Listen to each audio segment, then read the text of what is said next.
Chapter 1, in which we are introduced to Winnie the Pooh and some bees, and the stories begin. Here is Edward Bear coming downstairs now. Bump, bump, bump, on the back of his head, behind Christopher Robin. It is, as far as he knows, the only way of coming downstairs, but sometimes he feels that there really is another way, if only he could stop bumping for a moment and think of it. And then he feels that perhaps there isn't. Anyhow, here he is at the bottom, and ready to be introduced to you. Winnie the Pooh. When I first heard his name, I said, just as you were going to say, but I thought he was a boy. So did I, said Christopher Robin. Then you can't call him Winnie? I don't. But you said, he's Winnie the Pooh. Don't you know what there means? Ah, yes, now I do, I said quickly, and I hope you do too, because it is all the explanation you are going to get. Sometimes Winnie the Pooh likes a game of some sort, when he comes downstairs, and sometimes he likes to sit quietly in front of the fire, and listen to a story. This evening, what about a story? Said Christopher Robin. What about a story? I said. Could you very sweetly tell Winnie the Pooh one? I suppose I could, I said. What sort of stories does he like? About himself, because he's that sort of bear. Oh, I see. So could you very sweetly? I'll try, I said. So I tried. Once upon a time, a very long time ago now, about last Friday, Winnie the Pooh lived in a forest all by himself, under the name of Sanders. What does under the name mean? Asked Christopher Robin. It means he had the name over the door in gold letters, and lived under it. Winnie the Pooh wasn't quite sure, said Christopher Robin. Now I am, said a growly voice. Then I will go on, said I. One day when he was out walking, he came to an open place in the middle of the forest, and in the middle of this place was a large oak tree, and from the top of the tree there came a loud buzzing noise. Winnie the Pooh sat down at the foot of the tree, put his head between his paws, and began to think. First of all, he said to himself, that buzzing noise means something. You don't get a buzzing noise like that, just buzzing and buzzing, without its meaning something. If there's a buzzing noise, somebody's making a buzzing noise, and the only reason for making a buzzing noise that I know of is because you're a bee. Then he thought another long time and said, and the only reason for being a bee that I know of is making honey. And then he got up and said, and the only reason for making honey is so as I can eat it. So he began to climb the tree. He climbed, and he climbed, and he climbed. And as he climbed, he sang a little song to himself. It went like this. Isn't it funny how a bear likes honey? Buzz, buzz, buzz. I wonder why he does. Then he climbed a little further, and a little further, and then just a little further. By that time he had thought of another song. It's a very funny thought that, if bears were bees, they'd build their nests at the bottom of trees, and that being so, if the bees were bears, we shouldn't have to climb up all these stairs. He was getting rather tired by this time, so that is why he sang a complaining song. He was nearly there now, and if he just stood on that branch, crack! Oh, help, said Pooh as he dropped 10 feet on the branch below him. If only I hadn't, he said as he bounced 20 feet onto the next branch. You see, what I meant to do, he explained as he turned head over heels and crashed onto another branch 30 feet below. What I meant to do, of course it was rather, he admitted as he slithered very quickly through the next 6 branches. It all comes, I suppose, he decided as he said goodbye to the last branch, spun round 3 times, and flew gracefully into a gorse bush. It all comes of liking honey so much. Oh, help! He crawled out of the gorse bush, brushed the prickles from his nose, and began to think again. And the first person he thought of was Christopher Robin. Was that me? Said Christopher Robin in an awed voice, hardly daring to believe it. That was you. Christopher Robin said nothing, but his eyes got larger and larger, and his face got pinker and pinker. So Winnie the Pooh went round to his friend Christopher Robin, who lived behind a green door in another part of the forest. "Good morning, Christopher Robin," he said. "Good morning, Winnie the Pooh," said you. "I wonder if you've got such a thing as a balloon about you." "A balloon?" "Yes. I just said to myself coming along, I wonder if Christopher Robin has such a thing as a balloon about him. I just said it to myself, thinking of balloons and wondering.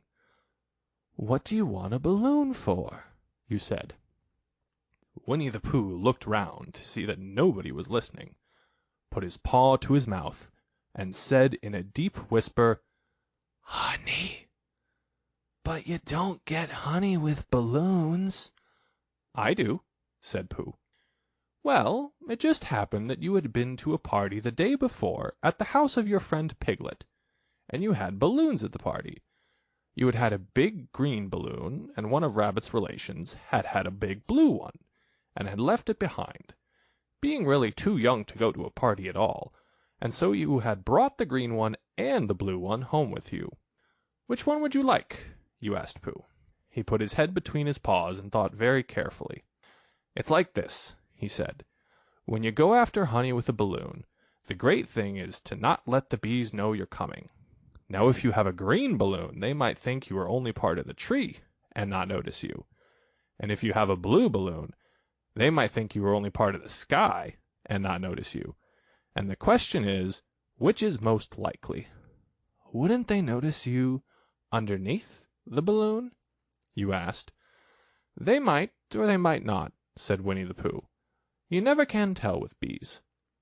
He thought for a moment and said, I shall try to look like a small black cloud. That will deceive them. Then you had better have the blue balloon, you said. And so it was decided. Well, you both went out with the blue balloon, and you took your gun with you, just in case, as you always did. And Winnie the Pooh went to a very muddy place that he knew of, and rolled until he was black all over. And then when the balloon was blown up as big, and you and Pooh were holding on to the string, you let go suddenly, and Pooh Bear floated gracefully up into the sky, and stayed there, level with the tree, and about 20 feet away from it. Hooray! You shouted. Isn't that fine? Shouted Winnie the Pooh down to you. What do I look like? You look like a bear holding on to a balloon, you said. Not, said Pooh anxiously. Not like a small black cloud in a blue sky? Not very much. Ah, well, perhaps from up here it looks different. And as I say, you never can tell with bees. There was no wind to blow him nearer to the tree, so there he stayed. He could see the honey, he could smell the honey, but he couldn't quite reach the honey. After a little while, he called down to you. Christopher Robin, he said in a loud whisper. Hello. I think the bees suspect something. What sort of thing? I don't know, but something tells me that they're suspicious. Perhaps they think that you're after their honey. It may be that. You never can tell with bees. There was another little silence, and then he called down to you again. Christopher Robin! Yes? Have you an umbrella in your house? I think so.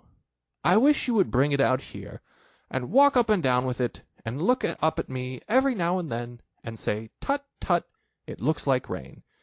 I think if you did that, it would help the deception which we are practicing on these bees. Well, you laughed to yourself. Silly old bear. But you didn't say it aloud because you were so fond of him, and you went home for your umbrella. Oh, there you are, called Winnie the Pooh as soon as you got back to the tree.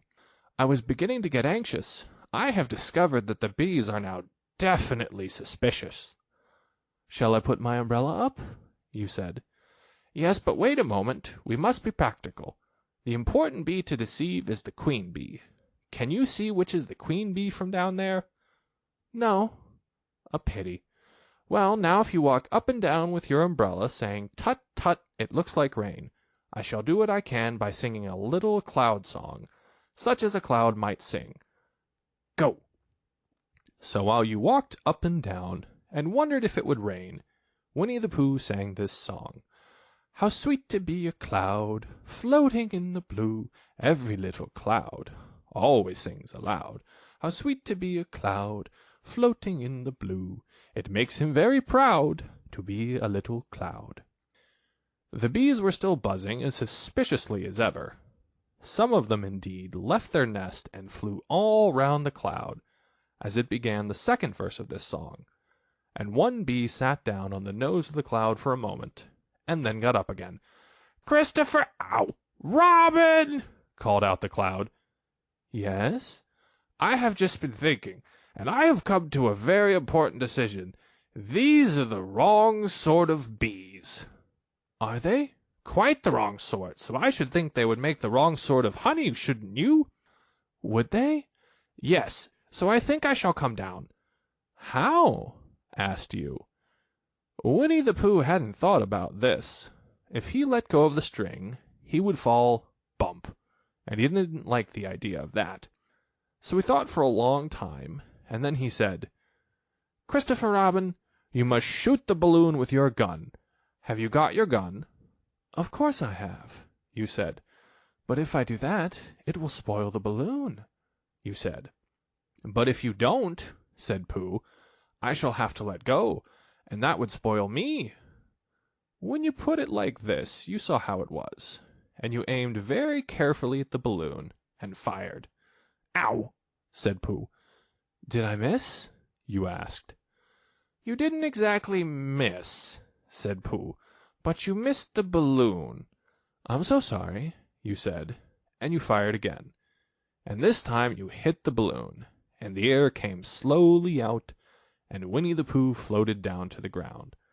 But his arms were so stiff from holding on to the string of the balloon all that time, that they stayed up straight in the air for more than a week, and whenever a fly came and settled on his nose, he had to blow it off.